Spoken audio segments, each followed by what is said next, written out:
सरकार एक एवरेज लेकर के उनको भेज रहे हैं, चाहे उन्होंने अभी मंडी में बेचा है या नहीं भेजा है, एडवांस में उनको जाएगा और वो मंडी में बेच सकते हैं, किसी प्राइवेट एजेंसी को भी बेच सकते हैं, वो सरकारी पीएसयू हैफेड को भी बेच सकते हैं।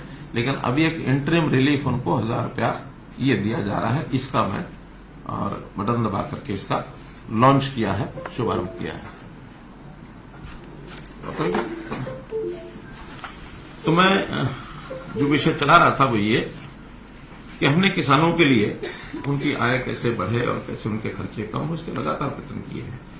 और कुछ प्रावधान केंद्र सरकार की ओर से आए भी थे। वो एक चैप्टर ऐसा है जो आपको पता है, हमको पता है कि कैसे मार्केटिंग में लोगों को सुविधाजनक तरीके से अपने फसल को बेचने के लिए जो कुछ बंधन बने हुए हैं उनको हटा करके और मौका मिले सबको, ज्यादा ज्यादा लोग खरीदा आए, ज्यादा ज्यादा मंडियों में नई मंडियां भी खुले, उनके रेट्स कंपटीशन में आकर के और उसकी डिमांड बढ़े, कुछ प्राइवेट प्लेयर्स उसमें आए। लेकिन वो दुर्भाग्य से 3 कानून वाला जो विषय था उसमें कई चीजें थी और किसान हित में थी लेकिन नहीं हो पाई। ठीक है, वो प्रधानमंत्री जी ने स्वयं कहा कि हम शायद उनको समझाने में कामयाब नहीं हुए। लेकिन अब जैसे जैसे कठिनाइयां आती हैं बीच बीच में तो उनके कई लोग बोलते हैं कि कई चीजें उसमें जो अच्छी थी वो मिस हो गई। दोबारा से फिर कभी कोई विषय आएगा तो वो केंद्र सरकार अथवा किसानों के संगठन जो एक कमेटी बनी है उसमें विचार करके सोचते वो करेंगे। लेकिन उसके बाद जैसा पहला विषय कि केंद्र सरकार ने जिस प्रकार से हर वर्ष एमएसपी को बढ़ाया है और पिछले 8-9 वर्षों में, केंद्र सरकार को 9 वर्ष हो गए चलते हुए, तो इन 9 वर्षों में कितना बड़ा परिवर्तन आया है उसके मैं आपको कुछ उदाहरण बताता हूं। धान जो है 1360 और 1402 उसकी वैरायटीज हैं। आज उसका रेट 2200 रुपया के लगभग ये है, 800 रुपए के 803 रुपए की वृद्धि उसमें हुई है। ऐसी ज्वार जो है वो 1530 और 50 के 2 वैरायटी हैं, उसमें भी लगभग 3200 रुपया, 1650 रुपया उसके अंदर बढ़ा करके, और ये अब जो 23-24 की जो अनाउंसमेंट हुई है, जो घोषणा हुई है।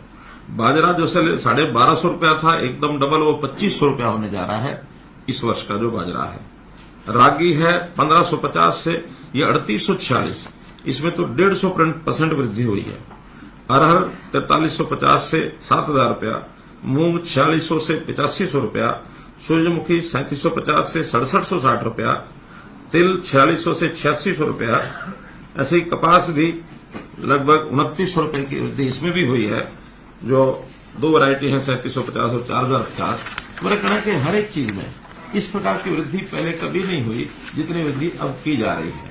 इसमें एक बात स्पष्ट करना जरूरी है कि 2 फसलें तो ऐसी हैं जो केंद्र सरकार एफसीआई के माध्यम से खरीदी जाती हैं, वो है धान और गेहूं। कपास जो है वो सीसीआई खरीदती है और बाकी चीजें हैफेड के द्वारा हम स्टेट में खरीदते हैं, नेफेड के द्वारा केंद्र सरकार खरीदती है। आवश्यकता अनुसार जितनी आवश्यकता होती है वो खरीदी जाती है।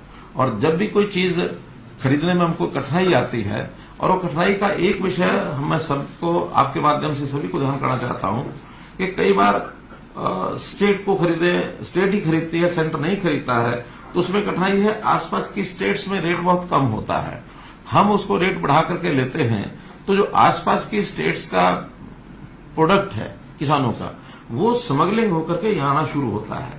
हमने ये कठिनाई बाजरे में जब शुरू में ध्यान में आया, तो पहले वर्ष में हमको बाजरा जब सारा खरीदा और एमएसपी पर खरीदा, तो किसानों के माध्यम से जो उनके रिश्तेदार होते हैं या व्यापारियों के माध्यम से, आढ़तियों के माध्यम से कोई ना कोई रास्ता निकाल करके और हरियाणा की मंडियों में वो सामान आके बिकने लगा।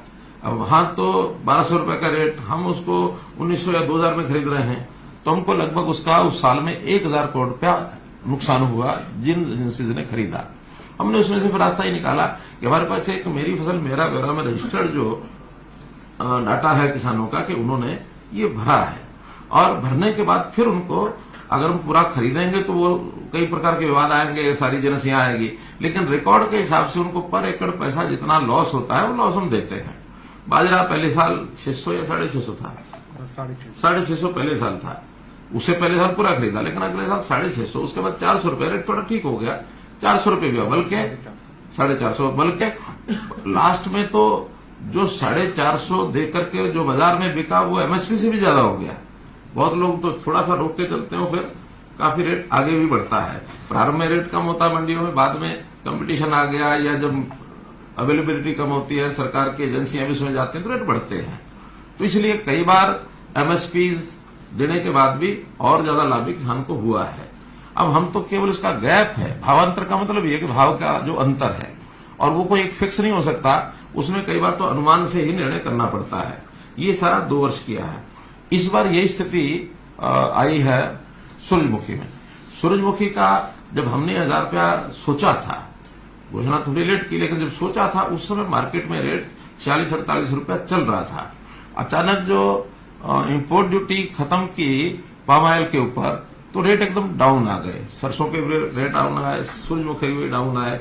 तो वो 1000 तो हमने घोषणा किया, और वो भी हमने उसमें लिखा था कि इंटरिम एक प्रकार से सब्सिडी है, सब्सिडी नहीं, भावांतर भरपाई है। हम इसका विचार करके रेट को देखेंगे, और रेट फ्लक्चुएट होते रहते हैं, उस रेट के हिसाब से इसको आगे जो बढ़ाना होगा बढ़ाएंगे। रेट ज्यादा कम आया तो हैफेड की तरफ से एक प्रस्ताव आया कि हम इसको खरीद सकते हैं, क्योंकि हैफेड कमर्शियल परचेज करती है। तो हमने कहा ठीक है, आप खरीद सकते हैं, तो मैक्सिमम रेट जितना आप मार्केट में कम्पीट करने के लिए खरीद सकते हैं आप खरीदिए। उन्होंने सोचा कि 4800 रुपये हमारा कंपटीशन आ जाएगा, 4800 खरीदेंगे, 4800 और 1058 बनता है। लेकिन मेरा मानना ऐसा है, हमारे सबका जो टीम के रूप में बैठे, कि ये रेट 4800 से ऊपर जाएगा। कल ही शाहबाद में 4850 बिका। जो ढेरियां 4800 रुपये खरीद रहे थे हैफेड के लोग, उनको नहीं मिली, बल्कि बाहर व्यापारी ने 4850 खरीदी। अब वो 4850 खरीदेगा, स्वाभाविक है हैफेड जो खरीदना होगा तो 4900 में जाएगा। तो इस कंपटीशन में हमको लगता है कि ये रेट 5500 तक भी जाएगा। अगर ये 5500 जाता है, 1000 रुपया मानो उनको हम, तो 65 हो जाता है, 64 की बजाय 65 ही हो जाता है। तो इसलिए हम चाहते हैं कि ये रेट 6400 के आसपास उनको मिले किसानों को। लेकिन आज निर्णय एकदम करने से बाजार रेट में कई बार कठिनाई आती है। हम इसके ऊपर नजर रखे हुए हैं, और बहुत जल्दी जैसे ये रेट्स तय हो जाएंगे तो उस समय हम रिवाइज भी कर सकते हैं। क्या? भावांतर भरपाई। अब रेट तो मार्केट ने अपने आप करना, उसमें हमारा रोल ज्यादा नहीं है। हाँ, हैफेड उसको खरीदने में अपने जितनी क्वांटिटी उनको चाहिए वो खरीदने में आगे बढ़ेगी। हैफेड से जब हमारी बात हुई तो उन्होंने कहा कि हम लास्ट डे तक भी मार्केट में रहेंगे। किसी का भी किसी को शक ये हो कि शायद हम बीच में छोड़ के जाएंगे, हम खरीदने के लिए अपनी क्वांटिटी में 4800 तो आज खरीदना है। अगर कम मिलेगा हमें तो हम अपने रेट को, यानी अपनी क्वांटिटी को पूरा करने के लिए इस रेट को जहां तक भी हमको मिलेगा वहां तक हम लेकर के जाएंगे। स्वाभाविक है, जब मार्केट में रेट बढ़ता तो हैफेड को भी उसमें उसके अंदर एक कंपटीशन में इजीनेस हो जाती है, क्योंकि मार्केट उन्होंने बेचना है। उनका अपना सामान जो है, चाहे वो तेल निकालेंगे उसका, चाहे उसमें घी बना के बेचेंगे, वो मार्केट में बिकता, मार्केट के रेट के हिसाब से बिकता। तो इस नाते से मैं इतना ही उसमें अश्योर कर सकता हूं कि हम इसमें जो एमएसपी है वहां तक रेट ले जाने के लिए हमारा पूरा प्रयत्न है। लेकिन आज इस समय में कोई बात कहना वो हमारे लिए दोनों तरफ से हमको लगता है कि उचित नहीं है। हाँ, इसके ऊपर कुछ राजनीति करने वाले लोग राजनीति करते हैं, कुछ दबाव डालने के लिए भी संगठन लगे रहते हैं कि जो करना आज ही करो, जो करना आज ही करो। हम उनको समझाते हैं, और कभी कभी तो उनको समझ में आती है। जैसे हमारे जो संगठन जिन्होंने इसका मांग की थी, तो पहले दिन तो यही बात आई थी कि ठीक है, आप हैफेड को उतार दीजिए, 1000 रुपया आपने दे दिया, आप हैफेड को उतार दीजिए, रेट हमारा बढ़ जाएगा, बाकी ठीक हो जाएगा। हमने बात मान ली, लेकिन जब मान ली तो फिर कह दिए नहीं, पहले पूरा घोषणा करो। तो घोषणा करने का जब भावांतर भरपाई दी जाती तो घोषणा हम नहीं कर सकते, इस नाते से उस काम को किया।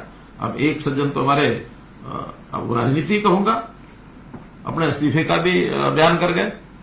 मैं सोच रहा था कि भी वो कोई इस्तीफा उनका, क्योंकि as chairman of sugarcane जो बोर्ड है, उस नाते से इस्तीफा मेरे पास आना चाहिए या सरकार में किसी को मिलना चाहिए। वो हम ढूंढ ही रहे हैं, कहीं इस्तीफा हमें मिला नहीं है, कहाँ है। देखिए, आएगा तो उसके बाद फिर उनसे बात करेंगे ना। अब तक इस्तीफा आया नहीं सर? न किसी के पास, हमारे पास सरकार में किसी के मंत्री भी आपने बात नहीं की है? नहीं, वो तो देखिए सामने वाला क्या सोच के ये कह रहा है, ये उसकी अपनी बात है। इस्तीफा आएगा तो बात करेंगे, हमारे पास कोई इस्तीफा आया नहीं है। फिर आप ढूंढ क्यों रहे? अब यही मैं आपको बता रहा हूँ कि आप पूछो कि कहाँ गया इस्तीफा। तो मुख्यमंत्री को मैंने आप टोल टैक्स भी चेक कराओ। मुख्यमंत्री को देखें। मेरे पास कोई इस्तीफा नहीं है। किसी टोल वो तो शायद इस्तीफे को गठबंधन के तौर पर देखना चाह रहे हो, तो इस्तीफे को। किसी टोल पर रुक गया मिलेगा वो रास्ते में टोल टैक्स पर रुक गया किसी को। जहाँ भी अच्छा, अभी आप कुछ और कहना है ना? अभी नहीं अभी तो मैं कहने वाला हूँ। तो मेरा बीच में कहीं शुरू हो गया था, मैं बीच में। मैं बहुत कहने वाला हूँ नहीं, मैं तो विषय भी आपको केवल भावांतर और भरपाई का वो रखा है। और जो मुझे समाचार मिल रहा है कि आज यानी सूरजमुखी जो हम तो आज भी 48,58 तो सुनिश्चित हो ही गया ना, गैप तो यही रह गया कि और कैसे बढ़ाएं उसको। पंजाब में इस समय भी जो रेट चल रहा है सूरजमुखी का 4,000 और 4,200 चल रहा है। अभी हमको दूसरा भी इसमें खतरा लगता है कि ये 4,000, 4,200, 4,800 तो इसलिए वो ले आएंगे कि जरूर उनके कुछ साथी जो हैं वहां से खरीद के और 4,800 में यहां बेचने की कोशिश करेंगे। हालांकि हैफेड ने भी वो कंडीशन तो लगाई है कि जिसका रजिस्ट्रेशन होगा उसी का खरीदेंगे, लेकिन इस सेल परचेज में सरकार का रोल नहीं होता। वहां आड़ती भी, व्यापारी भी, उनके साथी भी, पंजाब के कई चीजें चलती हैं। तो वो विषय हैफेड का है, हमारा इतना नहीं है।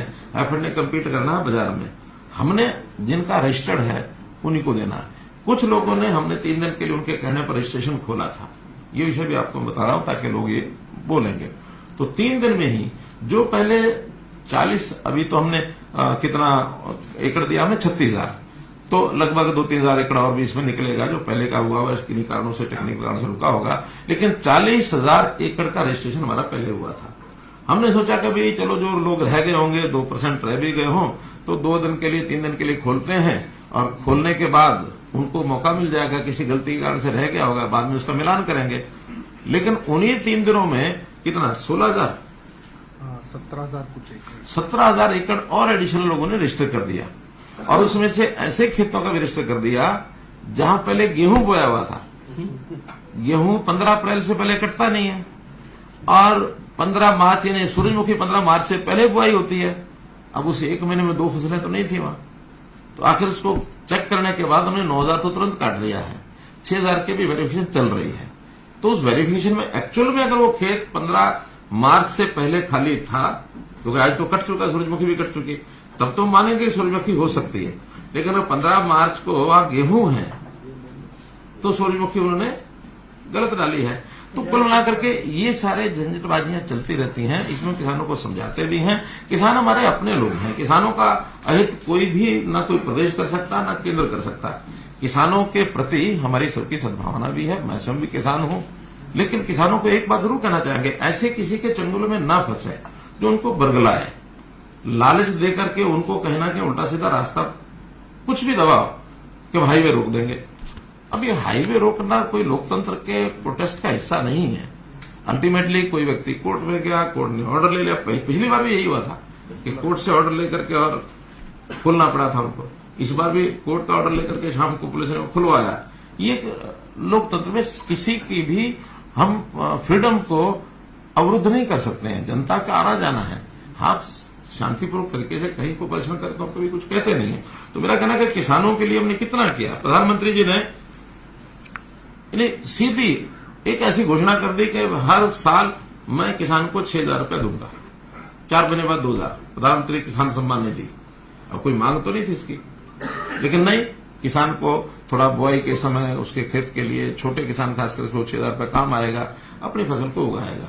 लोन देते हैं वो अलग, फसली लोन जाता है फसल बुआई के लिए, और उसमें भी 7% का जो इंटरेस्ट होता है, 3% केंद्र सरकार देती है, 4% स्टेट गवर्नमेंट देती है, भी करती है। 7% इंटरेस्ट, 0% इंटरेस्ट पर वो लोन मिलता है।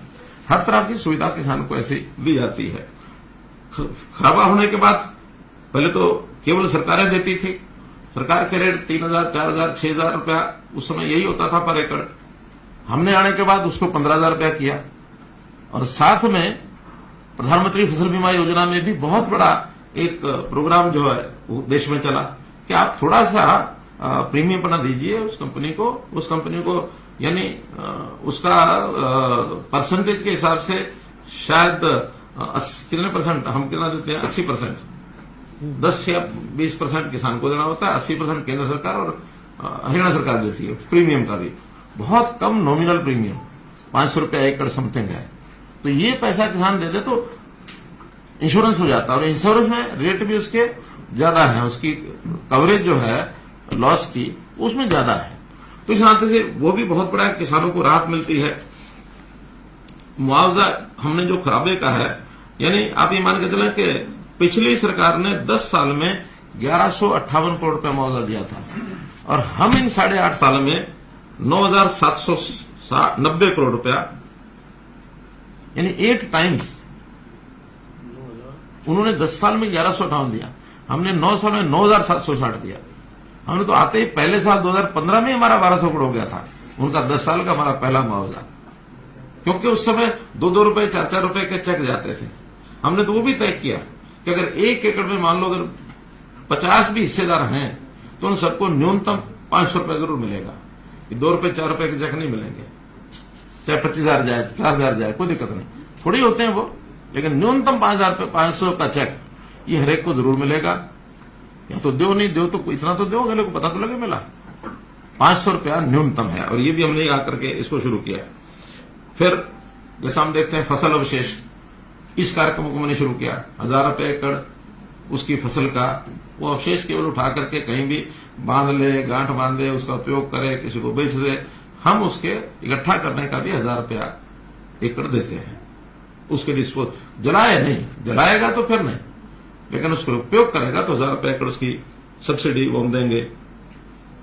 हमने जो किसानों के लेन देन का स्टाम्प ड्यूटी 2,000 रुपए से ये 100 रुपया किया। मुख्यमंत्री किसान खेतीहर मजदूर जीवन सुरक्षा बीमा योजना में जैसे कि डेथ हो जाती है, 5 लाख रुपया था, उसको हमने 10 लाख रुपए किया कि भी ये भी उनको लाभ मिले। इसी प्रकार जो धान और कपास की जो मार्केट फीस 2% होती थी, उसको हमने 0.5% किया। हालांकि इसका किसान को इतना लाभ नहीं जितना व्यापारी को लाभ होता है, जो खरीदार होता है, क्योंकि खरीदार को देना होता है। फिर भी किसान को इनडायरेक्टली उसका एक लाभ तो होता है ना कि हाँ, खरीदार जो है आसानी से खरीदता है, उसको 1.5% कम होता है, तो इसका रेट बढ़ाएगा। तो रेट तो अल्टीमेटली मार्केट रेट का, जो कहीं भी कोई खर्चा कम होता तो अल्टीमेटली जो सेलर होता है उसका रेट बढ़ता है, तो उसका भी किसान को लाभ होता है।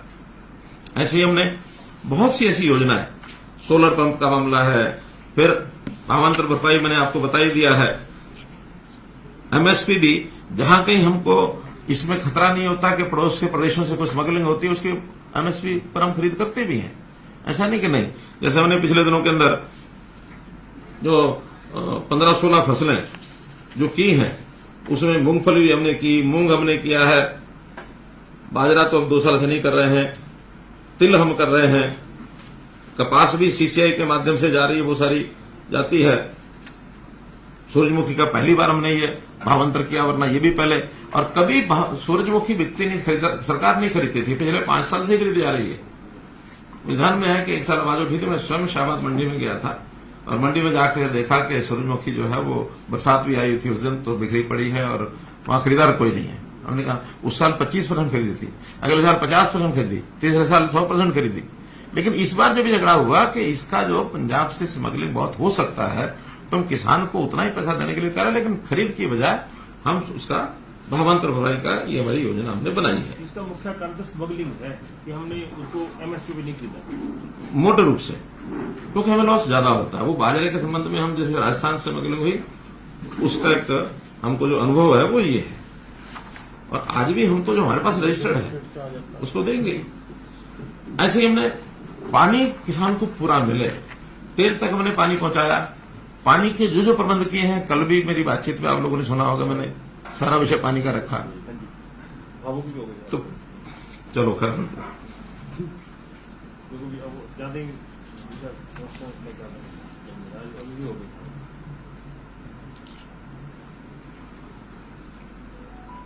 पानी स्टोरेज एक बहुत बड़ा विषय है। हमने खास करके सिरसा जिला, हिसार जिला, पानी की जो डिग्गियां बनाई हैं, पानी का जब उपलब्ध होता है उसमें भरो, जब जरूरत है उसमें माइक्रो इरिगेशन का उपयोग करो। अभी सिरसा जिले में जो 3 दिन का मेरा टूर था, उनका कि डिग्गियों की जितनी अधिक आप कर सकते हो हमारा बहुत लाभ होगा।